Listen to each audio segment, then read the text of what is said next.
एका रिक्षामध्ये बसलेल्या मुलीसोबत रिक्षावाल्याने चक्क हुज्जत घातली आहे। किरकोळ कारणावरून मुलीला मारण्याचा प्रयत्न रिक्षावाल्याने केलेला आहे। ही संपूर्ण मारहाणीची घटना आता कॅमेऱ्यामध्ये कैद झाली आहे। ठाण्यामध्ये रिक्षाचालकांची मुजोरी वाढते असं दिसून येत आहे। आता या रिक्षातल्या या मुलीसोबत रिक्षावाल्यानं हुज्जत घातली आणि त्यानंतर तिला मारहाण सुद्धा केली।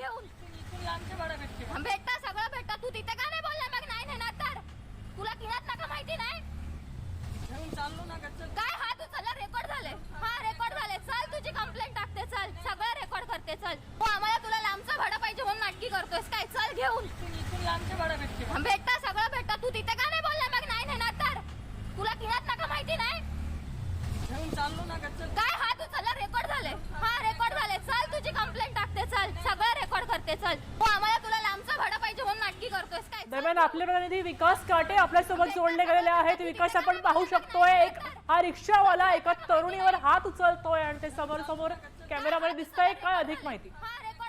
सदरची घटना 2 दिवसापूर्वीची आहे, परंतु एवढे मुजोर रिक्षावाले ठाण्याचे झाले की त्यांना धाक देखील राहिलेला नाहीये।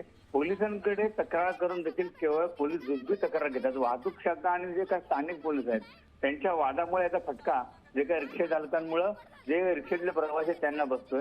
वाहतूक पोलीस त्यांची तक्रार करण्यासाठी स्थानिक पोलीस स्टेशनला आणतात, स्थानिक पोलीस स्टेशन वाहतूक पोलिसांकडे सांगतात। त्यामुळे हा जो काही प्रकार आहे दिवसेंदिवस वाढलेला आहे। विशेष म्हणजे हा मराठी रिक्षावाला होता, त्यामुळे हा प्रकार समोर आलेला। जर उत्तर भारतीय किंवा मग इतर भाषेत जर हा रिक्षावाला असता तर यामुळे खूप गदारोळ झाला असता। परंतु ही जी काय घटना झाली त्यांचा या 2 मुलींनी धाडस दाखवलेलं आहे। त्या 2 मुलींनी धाडस दाखवल्यामुळे नक्कीच भविष्यात अशी जर घटना घडली तर पोलीस नक्कीच कारवाई करू शकतात। नक्कीच विकास, आपण पाहू शकतोय की स्त्री दाक्षिण्य नावाची पद्धतच दिसत नाहीये। सरळ सरळ हा रिक्षावाला या मुलीवर हात उगारताना दिसतोय। रिक्षावाल्याने इथून आम्हाला हवालदार जे असतात, ट्रॅफिक पोलीस हवालदार, त्यांनी आम्हाला रिक्षामध्ये बसवून दिलं।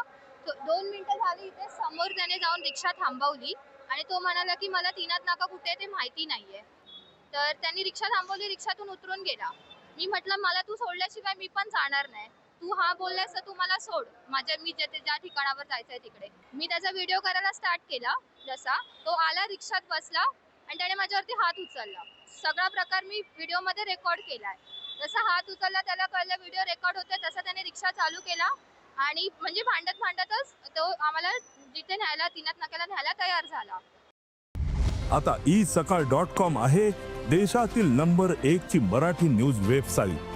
प्रत्येक अपडेटसाठी isakal.com ला नक्की भेट द्या।